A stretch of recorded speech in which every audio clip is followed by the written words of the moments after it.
Thank you for your patience. I just wanted to take a moment out. This evening I'm going to explore one of the great sutras of the Buddhists called the Lankavatara Sutra.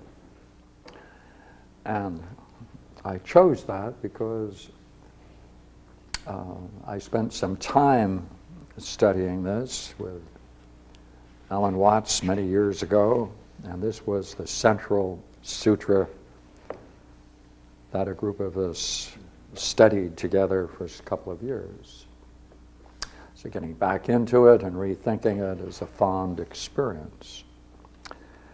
But before I get into it, I'd like to read you just one quick paragraph, actually a part of a paragraph, in Suzuki's commentary on the Lankavatara Sutra. And I'm reading on page 285. One of the most important things that students of Buddhism have to realize at the very outset of their study is that Buddhism is not a system of philosophy. Has nothing to do with speculations as such, has no intention to present a logically coherent formula of thought. What the Buddhist teaching professes to do is to get us truthfully acquainted with the ultimate facts of existence.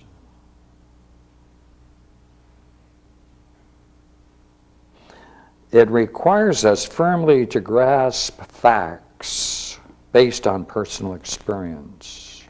Once this is attained, including intellectualization and theorizing and philosophizing will follow by itself. So that's the way it starts. Right? It's not a logically coherent system. As a matter of fact, if you try to read it that way, you will realize quickly that it doesn't have an ordered structure. It doesn't have an ordered structure. It doesn't proceed with any grand design. The whole isn't captured in a series of integrated parts.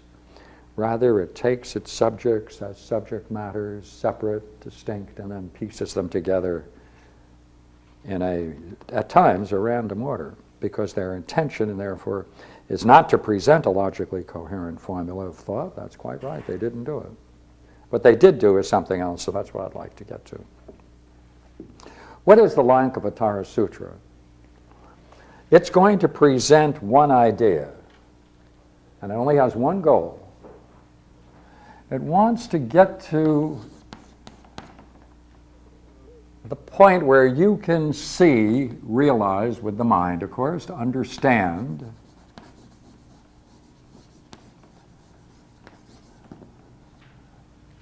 just one idea, that everything includes everything, excludes nothing. You have to understand that all is nothing but mind.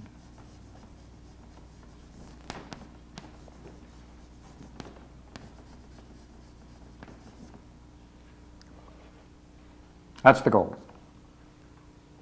Now, to do that, they go through a particularly interesting development that combines a philosophical and psychological perspective, which I'm going to try to represent. Now, to do that,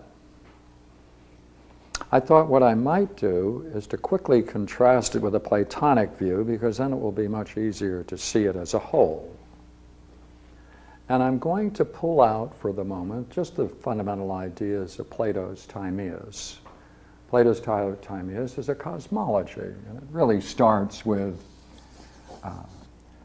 there is a God, a demiurgos, right? Ergos is to work, right?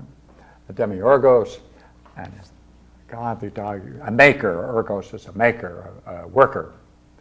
Demi is a God. It's a God that produces. And in order to create, he first, of course, must look upon himself and, using that as a model, create the universe. So therefore, in the mind of God, as it were, there is a model. This model then becomes the basis that the Creator then creates the universe. And therefore, its beginning and end, right, cycles again and again and again, is already contained seed-like in the model. Therefore, the universe as it unfolds is nothing other than working out the implications of that model. The entire thing, therefore, in the mind of God is a model, and one interesting word will capture the whole thing. If you have a model that includes everything as a whole, simultaneously, a simultaneous whole,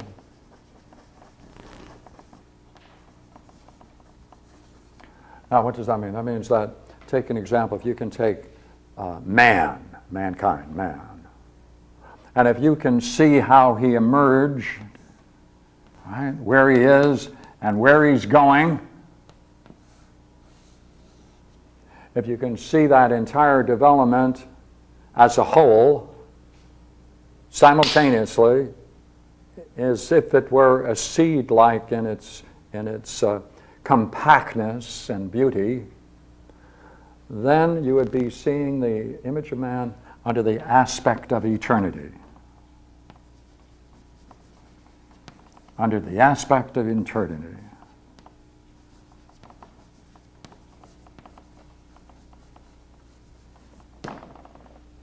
Therefore, the whole thing is there in all of its completeness. It's not going anywhere. It's complete in itself, and it's simultaneously as a whole. So too the entire universe. Through all of its forms, it's all compact together in a model. And it's this, in the mind of God, therefore creation is nothing but God reflecting upon the idea in his own mind, that's the model, and which that is used then with the skill of creation produces the entire universe from beginning to end as it cycles its way on and on. Now, with that in mind, simple as it is, I'm going to now take the Lankavatara Sutra and read into it. Now, if you could, let's picture this for the moment. A moment, look here. Suppose it was possible to be able to, in some way, catch a glimpse of this most directly. Then it's not active, it's complete, it contains everything, it contains all the forms that are there. It naturally, since it's not doing anything, it's simply reflecting them, much like a mirror would. It contains everything, only in a simultaneous whole. Therefore, we can picture this as if it were a mirror that contains all forms. So we'll make a mirror out of it with my artistic ability here. You can see that's a beautiful looking mirror. Right? Now, therefore, that contains everything from the beginningless past all the way through. It contains all possible forms. It preserves in itself the entire development which later is carried out in its transformation. You see, the interesting step in creation is that from this aspect of eternity, it must move into time, for time allows it to unfold. So as it enters into the realm of time, it unfolds. What was before, you might use a term and say, what before lied potentially within it. Therefore, time, of course, then is nothing other than a moving image of eternity, right? That's all it is, right? Moving image of eternity. Now, that's called the Alaya Vijnana. All right? Now, Vijnana, of course. Jnana means a way of knowing. Vijnana is the five senses. So therefore, if you could look directly into this, what you would see then would be, in itself, all the memory from the beginningless past and into the future. It preserves it there. And as such, it's ready for evolution. It's like an ocean without waves, but everything is there. It never acts, just perceives. In such a case, what is known and knowing is one. Now, there is something now that emerges.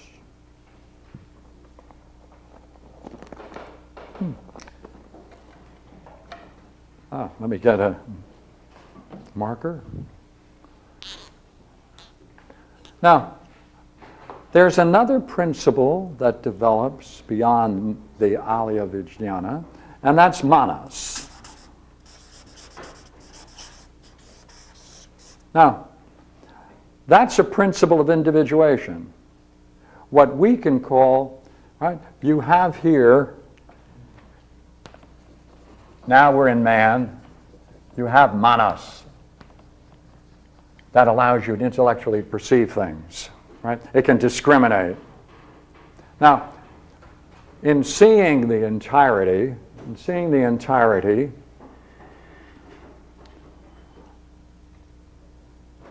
this would be, in Hindu terms, when Arjuna has the divine vision in Book 11 in the Gita,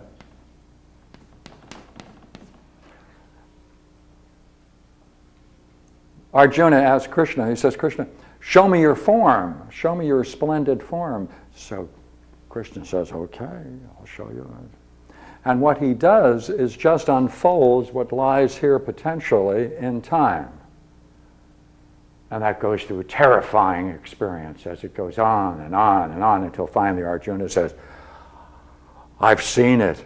Because if you were to see this in a brief period of time, you would then see the whole creation of universes come into existence, pass out of existence, different species, rising and falls, civilizations, rising, being engulfed in flames and passing out into non-existence. You would see a fury, if you could see it all in such a brief span of time. That's Arjuna's vision. And finally he says to Krishna, hey, look, I've had enough, please hold back, return to your everyday form, and he does that. That is, you see, being able to see, discriminate this, the Alaya Vijnana, through the manas or the intellect. That's what it is. See? And in that way, then you can react to it just like Arjuna did. And he's affected by it, passions, desires, fears, he struggles with it. But through that manas, there are two things that are primary. And that is, you see, there's a struggle for existence in that and supremacy. So therefore, when we then catch in any way a glimpse of this from our figure here, within the intellect we have some principle within us as human beings, and that is the struggle for supremacy, and equally the struggle to grasp existence. So that comes together. The struggle for existence, and not just mere existence as survival, but for some kind of supremacy. Now, this idea of supremacy lies at the heart of the Lankavatara Sutra, because that means then within us we want to aspire for something that is terribly profound. And while we can have other kinds of goals, within this Alaya Vijnana, which is, as we were talking a moment ago, that's somewhat like the idea in the mind of God at the moment of creation or preceding creation. Therefore, within it must therefore be all the stages possible for man's development.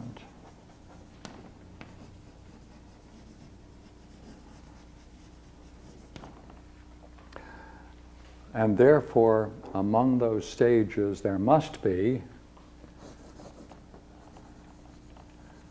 certain kind of earthly struggles, but then there must be the particular stages of development that in Buddhism are called the stages of the Bodhisattva, right, which is the far-seeing one. Bodhisattva, sattva, of course, is what is. Bodhi is mind. Therefore, a bodhisattva is someone then who can grasp the nature of being with the mind. He can then grasp what is. And they are stages until there is a complete and pure perfect enlightenment, which of course is historically said to be the Gautama Buddha. Now, once that manas is stirred up, right, and you have a struggle for existence and supremacy, that awakens the five senses. That awakens the five senses. And therefore, the five senses come into existence because what you are doing is nothing other than, in the realm of time, struggling to achieve an experience which is nothing other than the idea is the mind of God. Putting it again in Platonic terms just to talk about it. Right? Now, there is one other thing that's very curious. The manas functions with what is called the manavijnana, which is a particular faculty. They're joined together. They're joined together, they work. And this is the intellectual, you might say, the intellectual discriminations necessary for dealing with the phenomenal world. So, in Western philosophy, this is very much akin to Kant's categories. That is to say, within the structure of the mind, there are categories which allow us to integrate much of our experience because it passes through the basic categories that are needed for the formation of thought, and therefore it allows us to engage actively the world of appearances. Now, therefore, let's go back. What is it now? We have this person, hypothetical person, who grasps in one flash all that is in the idea in the mind of God. That's the Alaya-Vijnana, right? In order to do that, you see, there has to be some transformation of man because, let's work backwards now.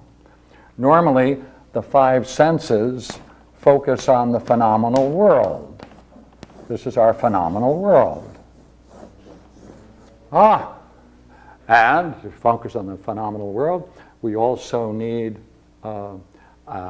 this intellectual apparatus that allows us to understand through these categories our experience. We then have a way through that to intellectually engage the world of appearances. This is the world of appearances, or our everyday world. Now, it's through that we cling and desire, etc. Therefore, and the Buddhists would say, now, you know what you have to do? The whole goal of getting into this higher stages of man's development, there has to be a revolution. There has to be a radical turning around to break through this tie to the phenomenal world, which is nothing other than the particular ideas of the mind of God unfolded in time. And that's called a paravritti in Sanskrit. It's turning the mind around. It's bringing about a revolution, a turning about, breaking the tie with the phenomenal world, freeing manas and the manavijnana, so that therefore this perception is therefore possible into the mind itself with Alaya-Vijnana. Now, and that, of course, that produces the world of particulars. Now, let's look what we have now. Right? Now, through your experience, we need another faculty called the citta. Right? That gathers together, all the consequences of whatever deed, whatever thought, whatever idea, whatever action you engage in. Therefore, it gathers all karma together and that becomes part of your own inheritance. But that's also working out the implications that what lies here too. It's all programmed in that sense. Now, what can we say about those? Well, it's very clear. Now let's go back to the major idea of the Lankavatara Sutra. Therefore, the only thing we're ever engaging in continuously is nothing other than mind only. That's all it is. And mind only means nothing other than mind. The world is nothing other than mind. There's nothing but subject objects, and both are nothing other than mind. The triple world, nothing but mind. Existence itself is nothing but mind. All is mind. Mind evolves. Mind evolves. All the forms to which all the forms are manifested, because the mind evolves to all the forms that are manifested, because all of those forms lie potentially within this model. And therefore, it naturally follows, therefore, if we are going to be involved in a developmental model, sooner or later, all beings, therefore, must move from their particular struggles in the phenomenal world to mount these steps of the Bodhisattva ideal. And that's an entry into Buddhahood. Therefore, each of those stages represent levels of enlightenment, which at the same time means their willingness, therefore, to help others see the nature of ultimate reality. And nature of ultimate reality is what they call a yatabhutam. That's seeing things just the way they are, which is nothing other than mind. So we need a revolution in consciousness, and the whole system of the vijnana. That's the vijnana just means the five senses, by the way. We must see most clearly our emancipation and our freedom from this involvement. That takes a direct perception of things the way they are. No. It's only one thing you're going to encounter when you see things the way they are, and that's that this is nothing other than mind. Projection of mind, or participation in projection of mind, and therefore it's mind as an idea going into a Platonic world for a moment so we can play with it. It's a participating in mind as you understand mind to be the ultimate reality, and that's all there is. Now, to go into a more interesting, now we're going to push the implications of this now. What is mind, and how do they talk about it? Now, in the sheets I passed these sheets around from Suzuki's translation of Lankavatara Sutra, and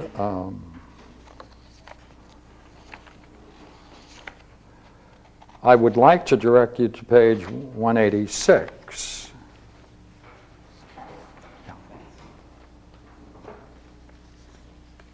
186? Yeah. Okay. Yes. This is the most interesting part of Lankavatara Sutra.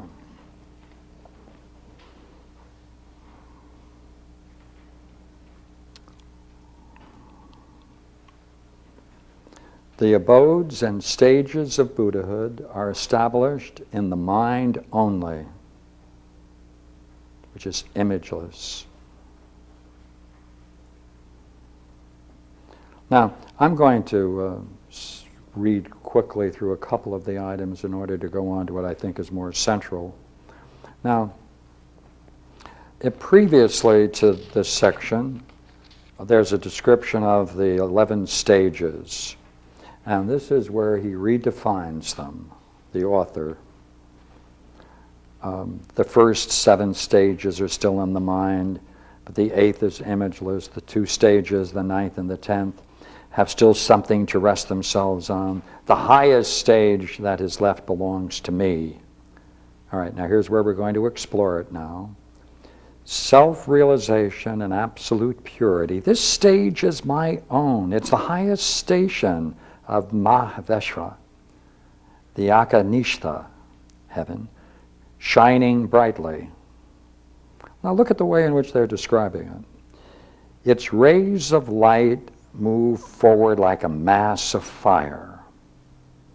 They who are bright-colored, charming, auspicious, transform the triple world. Of course, some worlds are being transformed, others are already been transformed.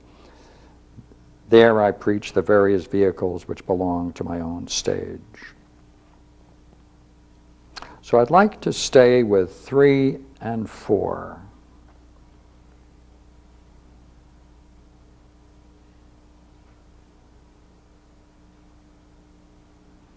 Right. Mahamati, in ultimate reality, there is neither gradation nor continuous succession. Only the truth of absolute solitude is taught here, in which the discrimination of all the images is quieted. So it is said that the abodes and stages of Buddhahood are established in mind only. All right? And now we're going to get to that stage that is left to me. This is, of course, said to be the Bodhidharma, because this was given to Wei Qi, his disciple. All right. Now that stage belongs to me. What is it? Self-realization, absolute purity. Now,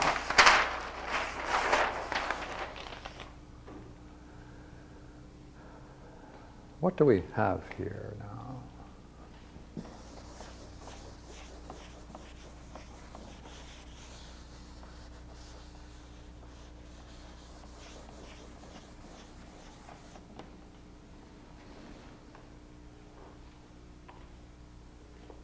Of course, you need my figure back.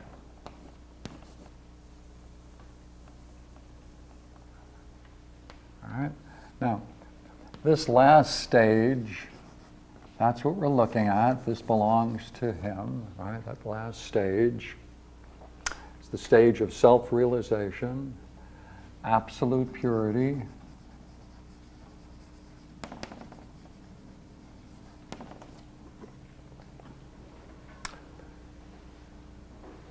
Akanish, the shining brilliantly, that's heaven. Krishna is the Sanskrit word for heaven.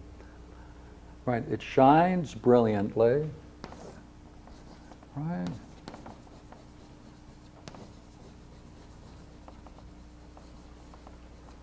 It shines brilliantly. Its rays of light move forward like a mass of fire. Right.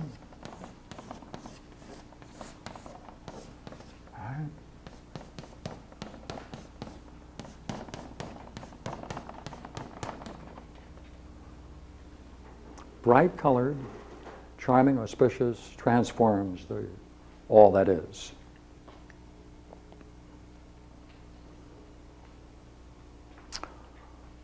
Therefore, what we have here is a doctrine of mind only that has a set of characterizations. We can characterize it, we can say, we can name it. We can name it in this way. This, therefore, allows us to say there is, in fact, a realization. Therefore, this person realizes that this is nothing other than, in the highest sense, the self-realization.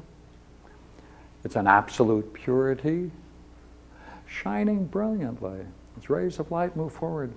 What is this, and to what can we liken it? I'd like to introduce 3 ideas. The first idea goes back to Arjuna in the 11th book of the Gita. Before the unfoldment of the entire universe in time, he has a most brilliant light experience, which he describes as, it's as if 10,000 suns were suddenly blazing itself in the heavens. That's a light experience, right? That's a light experience. Certainly. I'd like to think now, if we can go back to perhaps a talk we had once before about the Tibetan Book of the Dead. In the Tibetan Book of the Dead of the Evans Vents between 96 and 99, they make two interesting distinctions. Intellect, consciousness. Now,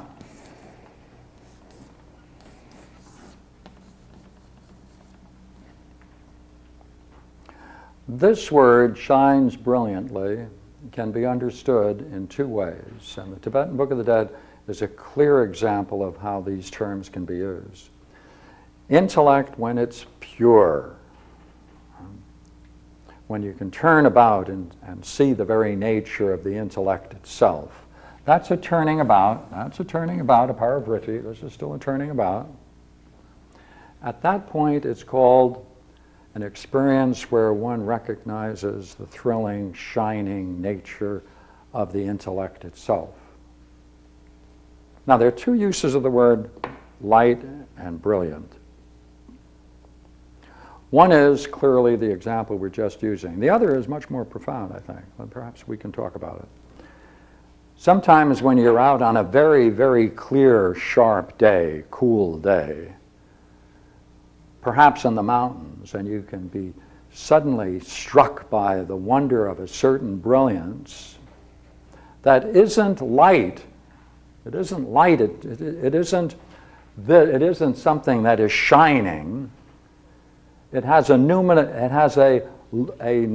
quality to it, like a numinosity to it. It is pure. It's empty.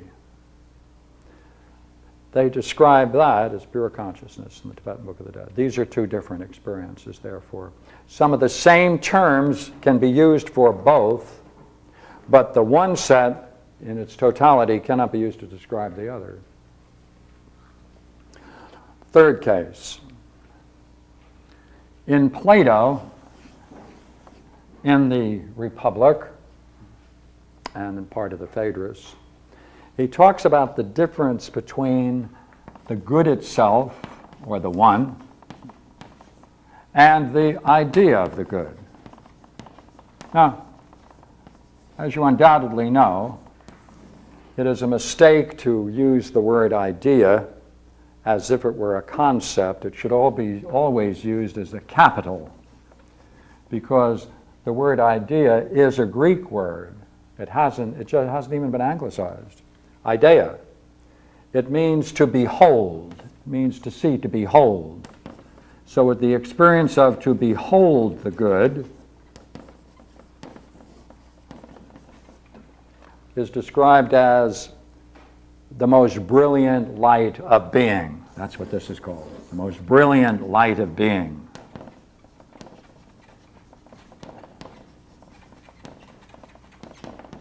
Now, the most brilliant light of being has such power and immensity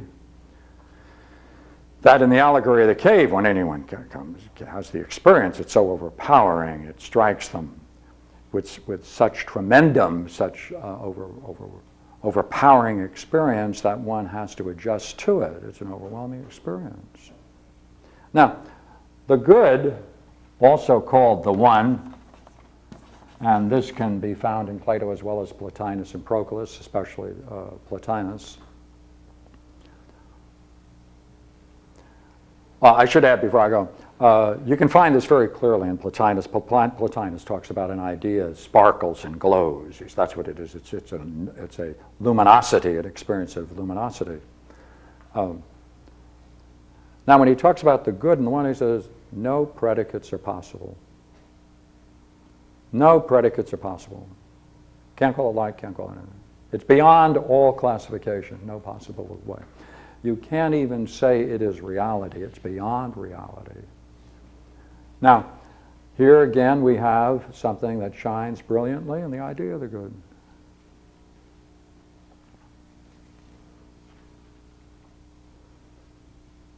We have it in Plotinus. We have it in Proclus. The good itself is beyond all categories. Therefore, it's beyond all dualisms.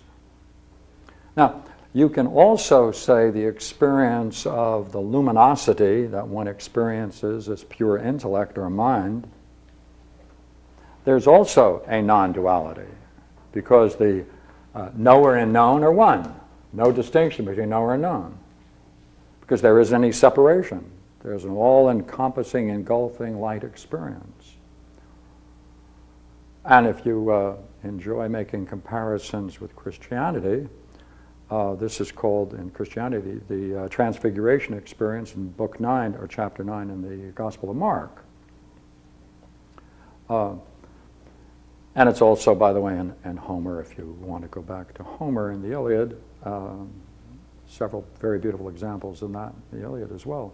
But now going back, what do we have here? If we make a comparative study of it, just as we're doing, we will have to say that the Lankavatara, as brilliant as it is, and has such a use of brilliance and light experiences, has really talked about, in Platonic language, in Neoplatonic language, the idea of the good. If we talk about it in terms of the Gita, that is that overwhelming experience of Arjuna in Book 11 that preceded the experience of the unfolding of time.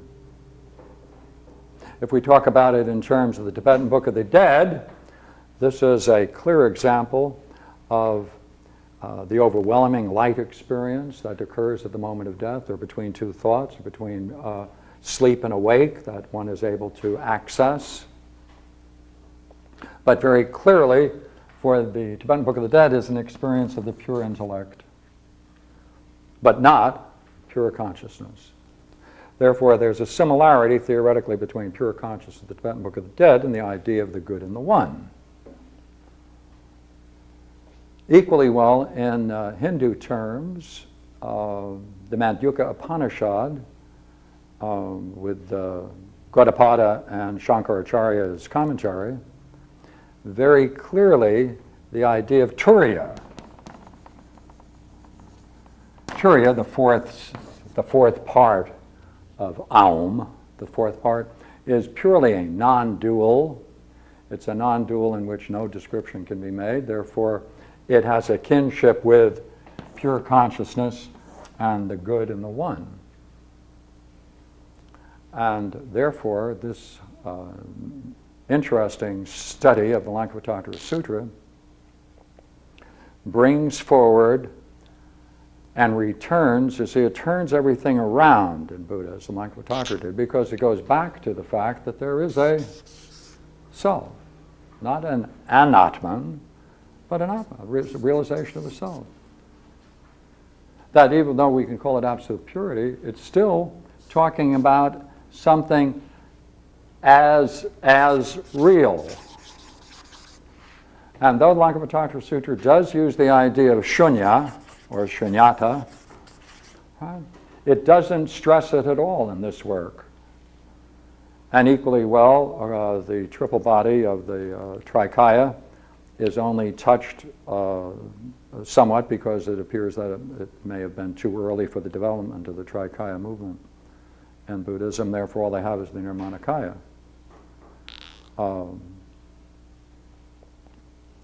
But to talk about something as real is not to say shunyata. It's talking about something that is, that has these qualities, and therefore it can be described. Now, it's a magnificent sutra. I'm not in any way criticizing it, obviously, but I think we can approach it in a comparative way, and this is what I wanted to bring to your attention tonight. So, hope I can answer some questions for you. Thank you.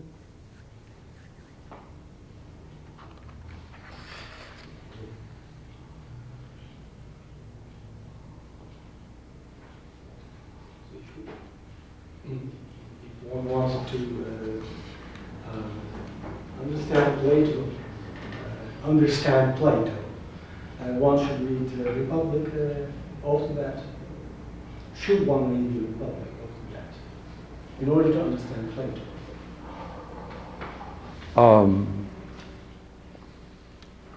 Yes. One must become educated. There's a certain way of reading Plato.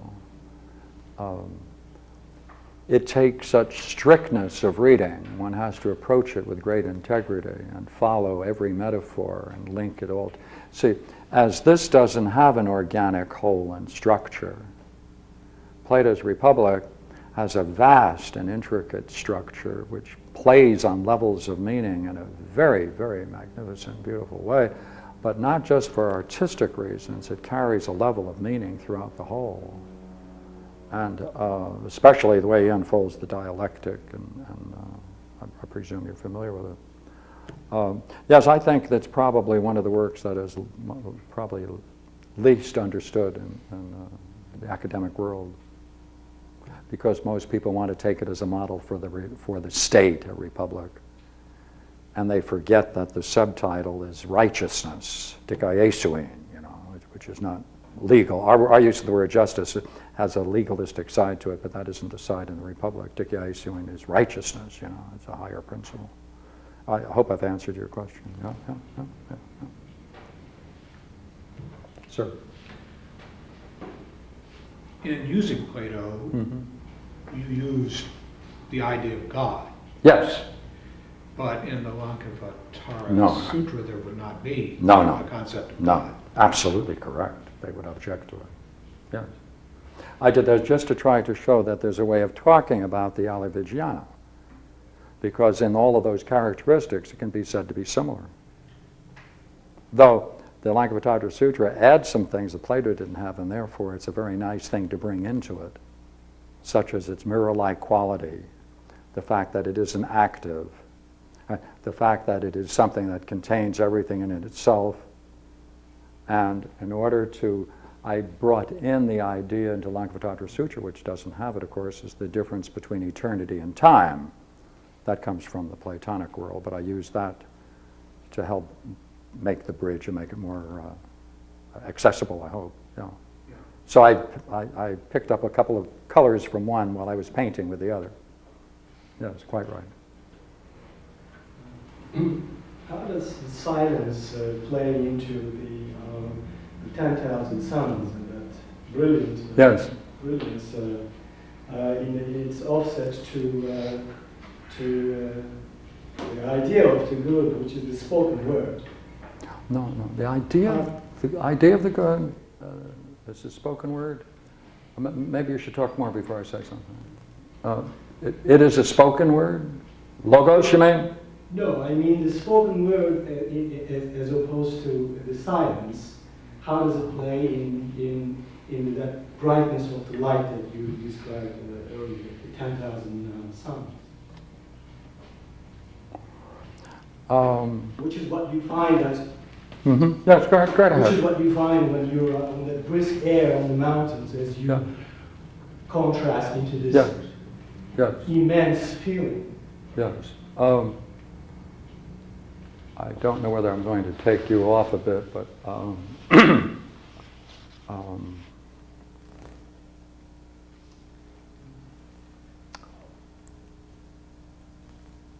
the thing that we don't spend too much time on, which I really think is very important, is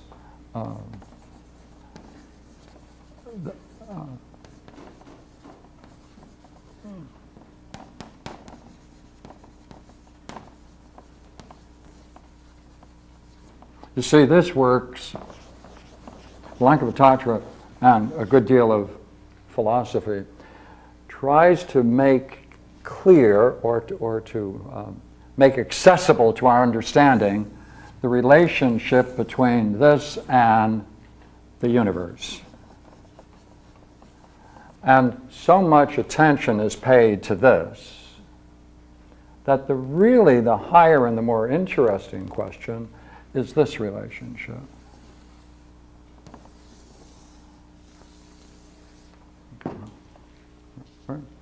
That's the real problem. That's the magnificent problem. And the only one I know who deals with it in depth is the sixth Aeneid of Plotinus, 7. The seventh, actually, six, what's called 6-7. And if I can introduce you to it, you'll find a magnificent study of this from 21 to 42. Now, let me see if I can take it out of this obvious abstraction here. What is it he's trying to do? What he's trying to do is say, look here, given the fact that the idea of the good, or what we're now calling the most brilliant light of being, a magnificent transformative experience of divine luminosity, he has two problems. He wants to say how this can become a model for this, and he deals with that from 1 to 20. But what's very interesting is how he can talk about the relationship between these two. Because there are all kinds of interesting descriptions of people who have had this divine luminosity. You know, it's overwhelmingly beautiful, and they see in the moment the nature of mind itself. They see there can't be anything more real than that, because everything after that is in contrast to that, and therefore we get the sense of the phenomenal universe. And in it there's a bliss that's exceedingly powerful and overwhelming in sometimes. And it is, for those who experience it, an ultimate experience. But this is not an experience. An experience has a beginning, middle, and end. It is something that took place. This is not an experience. When someone who has had this hears of this, they get very upset. They get very upset. I've seen it many, many times. Because it's impossible to conceive from it that there could be anything higher, because nothing else can be higher. There can't be an experience higher than that. But then to deal with the possibility that maybe there's something that is not an experience that transcends this in both dignity and power, that's a very profound challenge to the person who is identified with that experience. Rightfully, rightfully. Yes? Miss? Yes. We have to go back to what you erased there, with the first circle that you had of the demiurge, with Yes. the mind of the demiurge, and then Yes. the steps going up Yes. to the brilliant light Yeah. on top. Mm-hmm. I perceive that brilliant light, or that Buddhahood, is something that has stepped up on top and outside of the mind of the demiurge. So I would relate what you're saying now, that the idea of the good is likened to the imagination of the demiurge, because as you've drawn it out, that within that imagination was the beginning, the middle, and the end of the universe, and that would be that would be constantly present.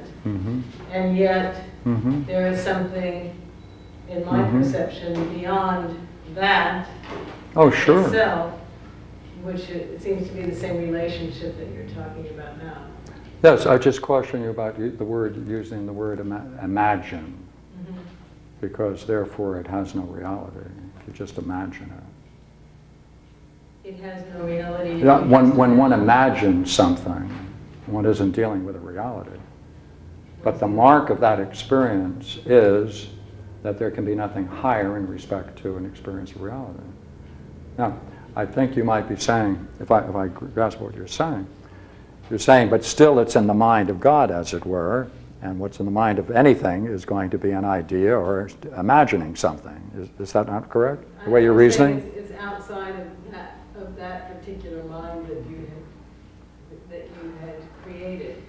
So being outside of that, it's completely free from that continuous beginning, middle, and end that is constantly, almost prison-like, that the universe will stay inside that beginning, middle, and end as long as it's inside the imagination of that Yeah, okay. demiurge. Yes, yes, quite right. But in terms of their principles, in the Lankavatara Sutra, there isn't anything else. There's nothing outside of mind. Right? There's nothing outside of mind. Existence is nothing other than mind. All is mind. So therefore, there can't be anything that transcends it for this. And mind, or whatever is described here as mind, then in the final stage is described in this way, which is the highest stage of Buddhahood. Just to bring us together. Yeah. Yes, please. Well, just to try to grasp this, how similar or different is it from Bishop Berkeley, who seems to be saying that it's really the world is mind? This is a pure idealism. You're quite right. Absolutely. Yes, this is a pure idealism. Yes. Oh yeah. This is, formally, classically, this is a pure idealism. Lankavatara Sutra is, as we would class it in Western philosophy, is a pure idealism, and therefore belongs in the class of writings such as Bishop Berkeley. Oh yeah. Quite right. He would say everything is mind. Oh yes, everything is mind to God. Oh yeah, yeah, yeah. So, an idea requires a mind then, right? No, it's not that use of the word. It's not the use. See, we want to say this belongs in the class of concepts, thoughts, as activities of a mind. Idea of good would be the idea of absolute. Yeah, the word idea, this is one of the big problems in Greek philosophy, that traditionally the people who've translated Plato, when they get to this word, idea, they just take I-D-E-A, idea, that's the way it is. Well, it's not quite fair. You have to explain why not translate it. Literally, it means to behold, to cease, to behold. Therefore, there must be something that man has that it is possible to turn about. In Plato, there's a turning about in the 7th book of the Republic, where you have to turn about, you have to turn from the world of becoming to the world of being. That turning about is very much like the parivriti in the Lankavatara Sutra, which is turning the mind away from the senses, same kind of thing. So this really, in classical thought, this really should be, I think, a better way of talking about it should be intellect. Right? With a capital I. That ability of the mind to perceive. And what it perceives, therefore, must be the intelligible. The intelligible, therefore, in this system, therefore, would be being, right? Intellect, therefore, perceives the intelligible. The intelligible, therefore, means what you're dealing with is the nature of being itself. And being is experienced as the most brilliant light. So that's a sequence, you see. It would be a very nice thing to do to take that Plotinus thing. It's an absolutely magnificent piece of work. I've never talked about it before. It's a very nice opportunity to make me reflect on it. Another question? That intelligible perception of being, Yeah. if I were to have that, that would be my own good, the one perception of being, my own. When you say your own, no. Well, it is not something you can possess. It's something you participate in. Yeah, it's a participation model. Okay. It has an independent existence. You participate in it. Okay. Yeah. Okay. Well, I could put, how do you think then the cycle can be broken into 21st century. That indeed the curve has a flaw, and that the mind is nothing beyond the mind, certainly, but that invention of the intellect can be the words can be reinvented, put forth, so as to make the consciousness win. There is more work today being done in the philosophy and in the scholarly world on Neoplatonic thought, as they call it, than there ever has been. Ever has been. There are now institutes, there are conferences, new books are being published that could never have been published 25 years ago. There's a magnificent commentary of Plato's Parmenides done by Proclus that's just been translated.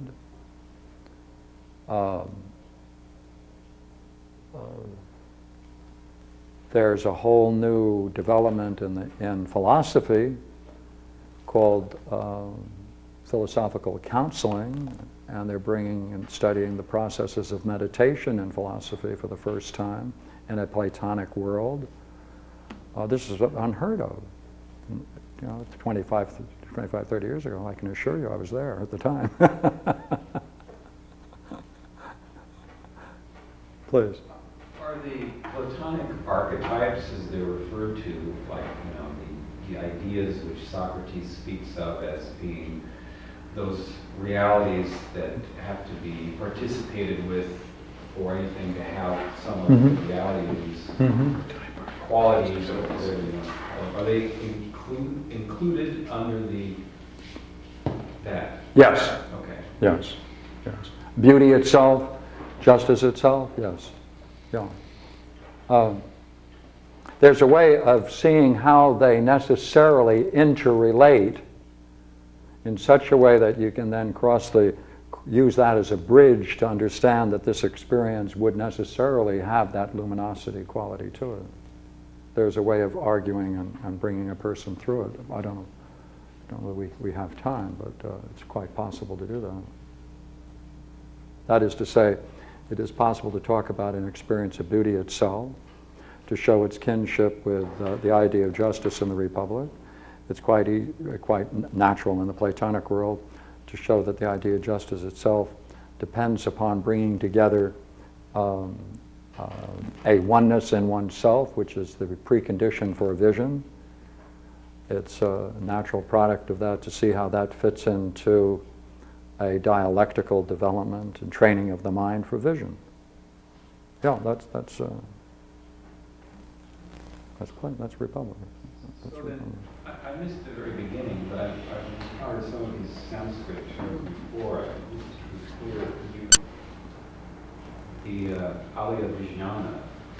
Yeah. That's the totality of mind. Right? That is all that is seed-like, perfect, that then unfolds through our experience using the mind in the way in which we do. Therefore, that's all that really is. That becomes mind only. So, paravriti, pure idealism. Yes, pardon? This paravriti, the turning around. Yeah. That's self-perception of the mind, or? Yes. There's a turning about upon itself. Yeah, paravriti. And that's the metanoia in Greek, and that plays that turning. See, noia, nous, that's nous, the highest aspect of the mind, of the intellect. Meta is to turn about the intellect, so that you can then use it as a vehicle for seeing the nature of what is.